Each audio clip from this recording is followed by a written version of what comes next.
Hello दोस्तों, सबसे पहले मैं आपसे रिक्वेस्ट करना चाहती हूँ कि वीडियो देखने के बाद सब्सक्राइब ज़रूर कर लीजिएगा। मैं इन वीडियोस को बनाने में बहुत मेहनत करती हूँ और इसी से मैं अपना खर्चा चलाती हूँ। जो भी सब्सक्राइब करेगा, मैं दुआ करती हूँ कि उसकी ज़िंदगी बहुत अच्छी, अमीर और खुशहाल हो। प्लीज़ प्लीज़ सब्सक्राइब कर लीजिएगा।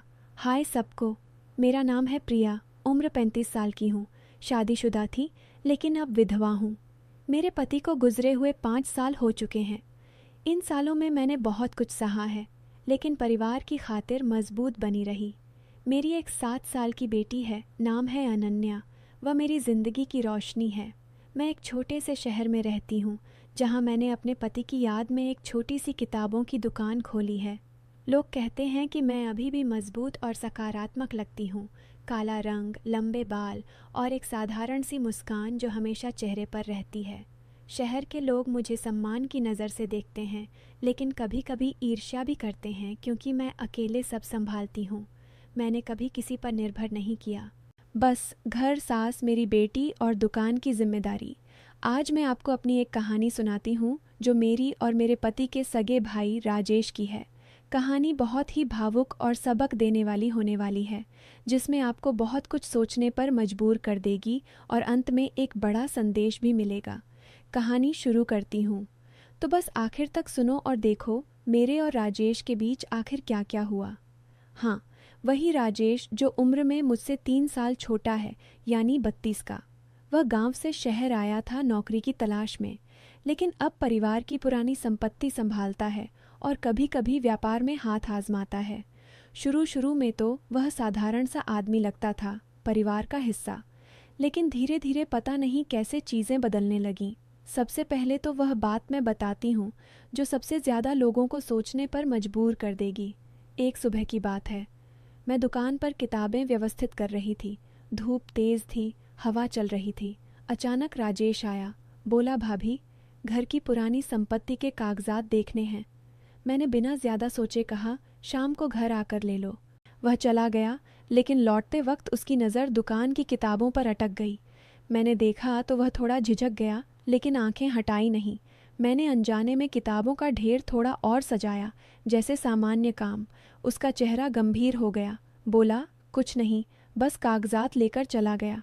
शाम को सोते वक्त मैंने सोचा, अरे यह तो सच में संपत्ति पर ज़्यादा ध्यान दे रहा है। क्या इसके मन में कुछ लालच जाग गया है? अगले कुछ दिन ऐसे ही बीते। वह मेरे पास ज़्यादा आने लगा। कभी बोलेगा, भाभी, दुकान की किताबें अच्छी चल रही हैं। कभी, भाभी, घर का किराया बढ़ गया है। मैं हंसकर कहती, हाँ जी, सब ठीक है।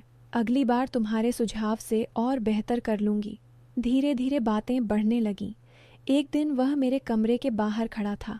मैं अनन्या को स्कूल के लिए तैयार कर रही थी, किताबें संभाल रही थी। उसने कहा, भाभी, आपके फैसले बहुत मजबूत हैं, कितने सही लगते हैं। मैंने मुस्कुराकर कहा, हाँ, मेरी माँ ने भी यही सिखाया था। वो चुप हो गया, फिर बोला, आप भी बहुत समझदार लगती हो भाभी। मैंने थोड़ी हल्की सी मुस्कान से कहा, अच्छा, तो रोज़ सीख लिया करो, कौन मना कर रहा है। उसका चेहरा थोड़ा बदल गया। मैं अंदर ही अंदर सोच रही थी, पता था वह क्या सोच रहा है। एक शाम हवा तेज़ चल रही थी। मैं बालकनी पर खड़ी थी, सलवार सूट पहना था जो हवा में लहरा रहा था। राजेश नीचे सड़क पर खड़ा था। मैं हवा का मज़ा लेने लगी।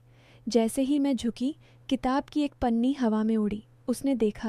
मैंने देखा कि उसकी सांसें थोड़ी तेज़ हो गईं। मैंने धीरे धीरे नीचे उतरी, फिर बोली, राजेश, शाम को विचार नहीं आ रहे क्या? वो हकलाया। नहीं भाभी, बस ऐसे ही। मैंने मुस्कुराकर कहा, कोई बात नहीं, अगर विचार ना आए तो मेरे पास आ जाना, चर्चा कर लेंगे। वो देखता रह गया। मैं अंदर चली गई। दिल धड़क रहा था मेरा भी। अब असली कहानी शुरू होती है। कुछ दिनों बाद शहर में बड़ा बाजार लगा। सारे लोग गए। मैंने सोचा नहीं जाऊंगी, लेकिन सास ने जोर दिया, जा प्रिया, थोड़ा मन बहल जाएगा। राजेश भी साथ जाएगा, अकेली मत जाना। तो हम तीनों गए, मैं, राजेश और अनन्या। बाजार बहुत भीड़ वाला था। रात के 9 बजे तक घूमते रहे। एक जगह बहुत भीड़ हो गई। लोग धक्का मुक्की कर रहे थे। राजेश ने मेरी किताब की थैली पकड़ ली ताकि मैं अलग न हो जाऊं। उसका हाथ मजबूत था। मैंने कुछ नहीं कहा। फिर धीरे धीरे उसने मेरे कंधे पर हाथ रख दिया, जैसे सहारा देने के बहाने। मैं चुप रही। दिल तेज धड़क रहा था। अनन्या बीच में खड़ी थी, कुछ नहीं समझी। घर लौटते वक्त रास्ते में फिर हवा तेज हो गई। राजेश ने कहा, भाभी डर तो नहीं लग रहा? मैंने हल्के से कहा, तुम हो ना, साथ में डर कैसा? वो चुप हो गया। घर पहुंचकर मैंने कहा, थैंक यू राजेश, आज बहुत अच्छा लगा। वह बोला, भाभी मुझे भी, और फिर अपने कमरे में चला गया। मैं सोच रही थी, अब यह आगे क्या करेगा। अगले कई हफ्ते ऐसे ही बीते। बातें बढ़ती गईं। कभी वह मेरे पास बैठकर व्यापार की बात करता, कभी मैं उसे चाय पिलाती। एक दिन मैंने मजाक में कहा, राजेश तू व्यापार कब बढ़ाएगा? इतना बड़ा हो गया है। वो बोला, भाभी अब भी मन नहीं लगता किसी में। मैंने पूछा, क्यों, कोई योजना नहीं बनी? वो मेरी आंखों में देखकर बोला, योजना तो बहुत पहले बन गई थी, पर वह किसी और की थी। मेरा दिल धक से रह गया। मैं समझ गई वह किसकी बात कर रहा है, पर मैंने कुछ नहीं कहा, बस मुस्कुराई और चली गई। अब थोड़ा ट्विस्ट आता है। एक दिन शाम को सास ससुर किसी रिश्तेदार के घर गए थे। घर में सिर्फ मैं, राजेश और अनन्या थे। अनन्या खेलते खेलते सो गई। मैंने चाय बनाई, तुलसी वाली, क्योंकि राजेश को स्वादिष्ट पसंद है। हम दोनों बालकनी में छोटी मेज़ पर बैठकर पी रहे थे। चाय पीते पीते राजेश ने अचानक कहा, भाभी मैं आपसे कुछ कहना चाहता हूँ। मैंने कहा, बोलो ना। वह बोला, भाभी मैं आपको बहुत सम्मान देता हूँ। मैं चुप हो गई। उसने आगे कहा, जानता हूँ यह गलत है, आप मेरी भाभी हो, पर मैं दिन रात बस संपत्ति के बारे में सोचता हूँ। आपकी मेहनत, आपकी दुकान, आप जब अनन्या को पढ़ाती हो, जब व्यापार संभालती हो, सब कुछ। मैंने धीरे से कहा, राजेश ये ठीक नहीं है। वह बोला, मैं जानता हूँ, पर मैं क्या करूँ, मैं खुद को रोक नहीं पा रहा। मैंने आंखें नीचे कर लीं। दिल बहुत तेज़ धड़क रहा था। फिर मैंने कहा, राजेश मैं भी परिवार की जिम्मेदारी संभाल रही हूँ बहुत दिनों से, पर यह संपत्ति तोड़ना आसान नहीं। वह मेरे करीब आया, उसका हाथ मेरी मेज़ पर रखा। मैंने हाथ नहीं हटाया।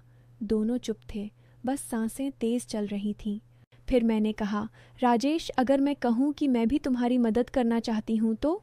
उसकी आंखें चमक उठीं। वो बोला, सच में भाभी?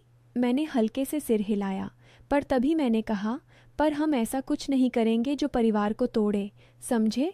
वो बोला, भाभी मैं बस आपका सहयोग चाहता हूँ, बस आपकी सफलता। मैंने मुस्कुराकर कहा, तो फिर साथ रहेंगे जैसे भी हो सके, पर बिना किसी लालच के।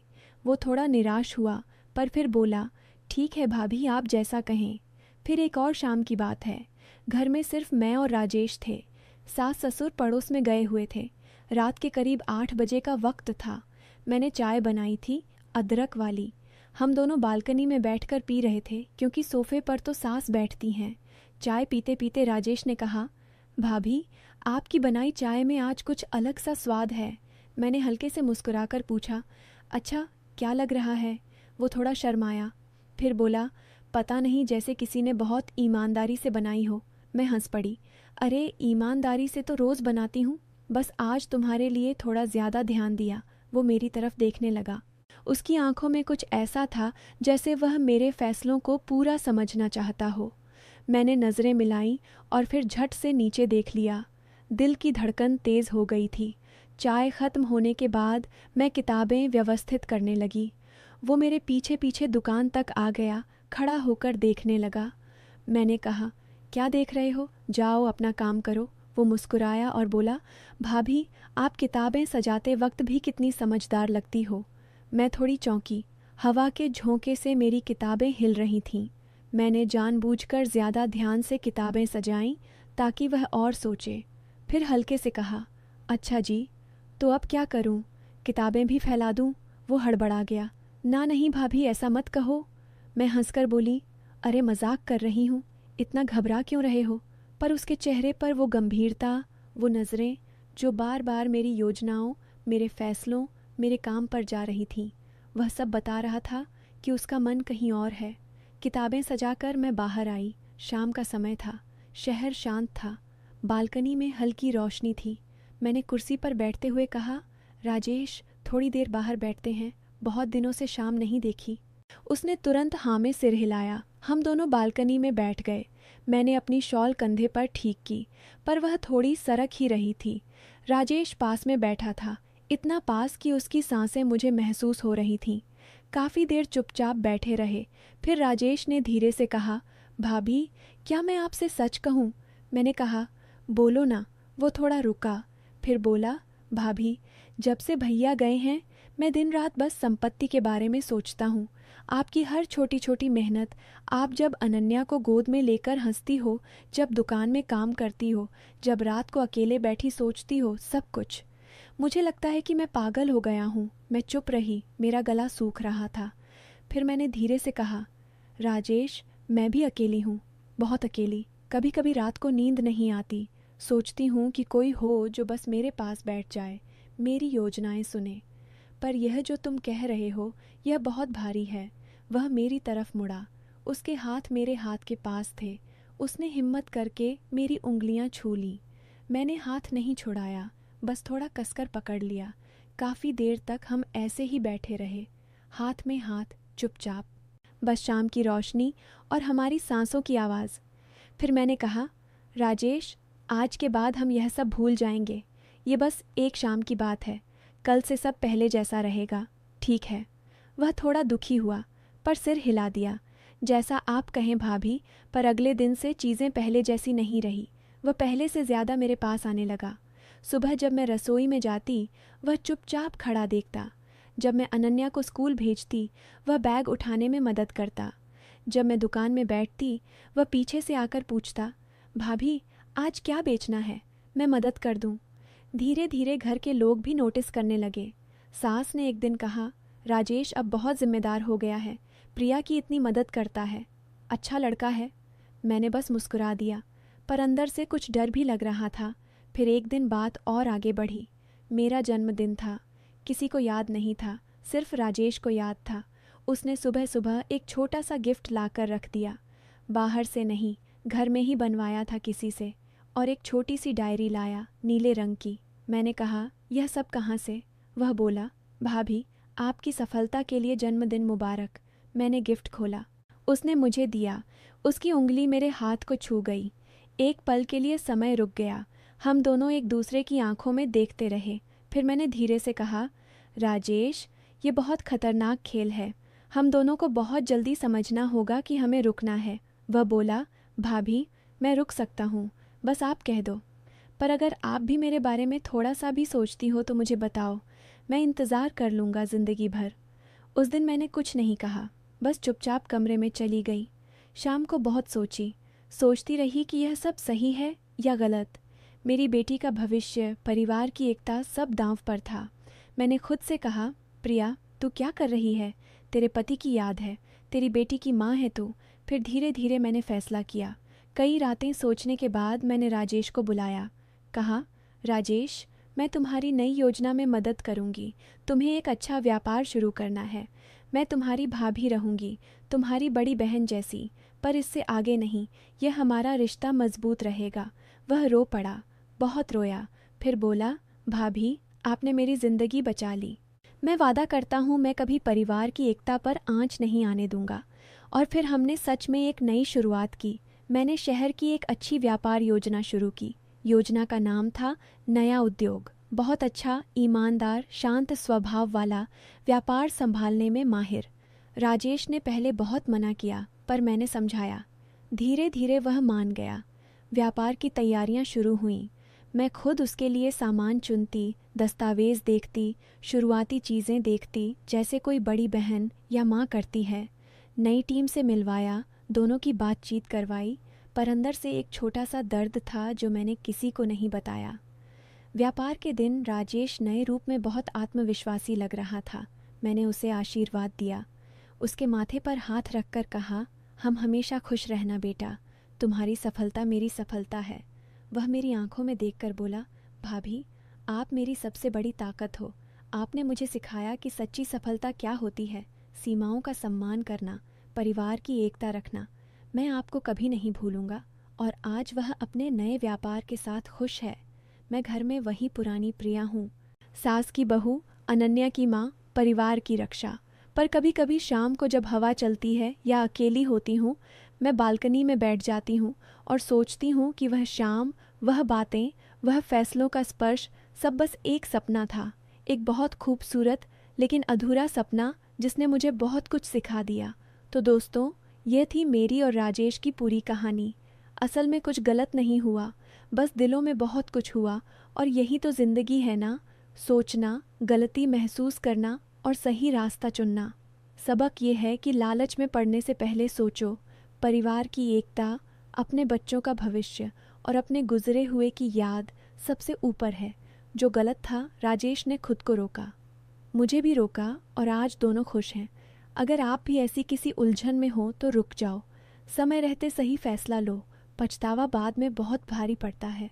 तो दोस्तों, कहानी आपको कैसी लगी कमेंट करके ज़रूर बताएं, और अगर आप चैनल पर पहली बार आए हो तो चैनल को सब्सक्राइब कर अपना प्यार ज़रूर दिखाना। मिलती हूँ एक ऐसी नई कहानी के साथ, तब तक के लिए अलविदा, अपना ख्याल रखना। अब मैं कहानी को और विस्तार देती हूँ क्योंकि यह बस शुरुआत थी। असल में वह सब कैसे शुरू हुआ वह और बताती हूँ। मेरे पति के गुजरने के बाद परिवार की संपत्ति का बंटवारा हुआ था। राजेश को अपना हिस्सा मिला, लेकिन वह हमेशा सोचता था कि मेरी दुकान की सफलता उसके हिस्से से ज़्यादा है। शुरू में वह मदद करता था, लेकिन धीरे धीरे उसकी ईर्ष्या बढ़ने लगी। एक दिन वह आया और बोला, भाभी, क्या हम संपत्ति को मिलाकर बड़ा व्यापार कर सकते हैं? मैंने कहा, राजेश, सबका अपना अपना हिस्सा है, मिलाकर क्या फ़ायदा? लेकिन वह नहीं माना। वह रात रात भर योजनाएं बनाता। मैं देखती थी कि वह किताबें पढ़ता है व्यापार की, लेकिन उसके मन में लालच था। मैंने उसे समझाया, लेकिन वह सुनता नहीं था। फिर एक दिन उसने गुप्त रूप से कागजात बदलने की कोशिश की।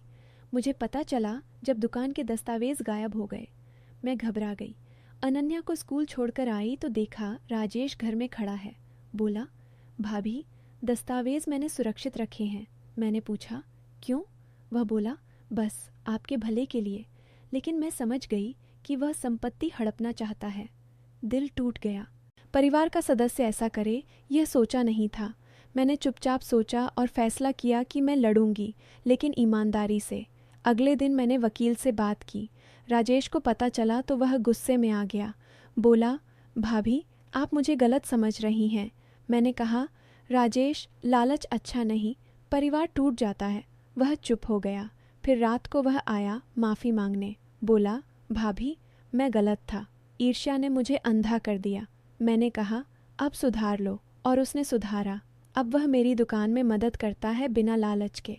हमने मिलकर परिवार को मजबूत बनाया। अनन्या देखती है और सीखती है। यह कहानी ईर्ष्या से लड़ने की है। फिर भी कहानी पूरी नहीं हुई। चलो और आगे सुनो। एक बार शहर में आर्थिक मंदी आई। दुकान की बिक्री कम हो गई। राजेश की योजना थी कि वह संपत्ति बेच दे। वह बोला, भाभी, बेच दो, पैसा मिलेगा। मैंने मना किया, कहा, यह पति की निशानी है। लेकिन वह दबाव डालने लगा। परिवार में तनाव बढ़ गया। सास बीमार हो गई। अनन्या डर गई। मैं रातों को जागती, सोचती कि क्या करूं। फिर एक दिन राजेश ने गलती की। उसने फर्जी दस्तावेज बनवाए। मुझे पता चला जब बैंक से नोटिस आया। मैं रो पड़ी। बोली, राजेश, ये विश्वासघात है। वह शर्मिंदा हुआ। बोला, भाभी, पैसों की लालसा में मैं भूल गया। मैंने कहा, अब पछताओ और बदलो। उसने माफ़ी मांगी, दस्तावेज सही करवाए। हमने मिलकर दुकान बचाई। अब वह ईमानदार व्यापारी है। परिवार खुश है। सबक है कि ईर्ष्या और लालच से बचो। परिवार सबसे बड़ा है। कहानी अभी बाकी है, सुनो। एक शाम जब मैं दुकान बंद कर रही थी, राजेश आया। बोला, भाभी, मुझे बात करनी है। मैंने कहा, बोलो। वह बोला, मैंने गलती की है। संपत्ति पर नज़र थी मेरी, लेकिन अब समझ आया कि परिवार की खुशी महत्वपूर्ण है। मैंने मुस्कुराकर कहा, देर से ही सही, समझ आए तो अच्छा। हमने मिलकर नई योजना बनाई, दुकान को बड़ा किया, अनन्या को पढ़ाई में मदद की, सास खुश हुई। अब सब ठीक है। यह कहानी बदलाव की है। गलती मानना और सुधारना। और भी बहुत कुछ हुआ। जैसे एक दिन बाजार में हम गए। राजेश ने कहा, भाभी, यह सामान खरीदो, लेकिन उसके मन में था कि पैसा बचा लें। मैंने देखा और कहा, ईमानदारी से खरीदो। वह मान गया। धीरे धीरे उसकी आदत बदली। अब वह परिवार का सहारा है। मैं गर्व महसूस करती हूँ। तो दोस्तों, यही है पूरी कहानी। गलतियाँ होती हैं, लेकिन सुधार से सब ठीक हो जाता है। दाऊ दी उरॉक, लालच और ईर्ष्या परिवार को तोड़ती है। हमेशा ईमानदारी और विश्वास रखो, गलती महसूस करो, पछताओ और बदलो। जिंदगी खुशहाल हो जाती है। कमेंट में बताओ कैसी लगी। अलविदा।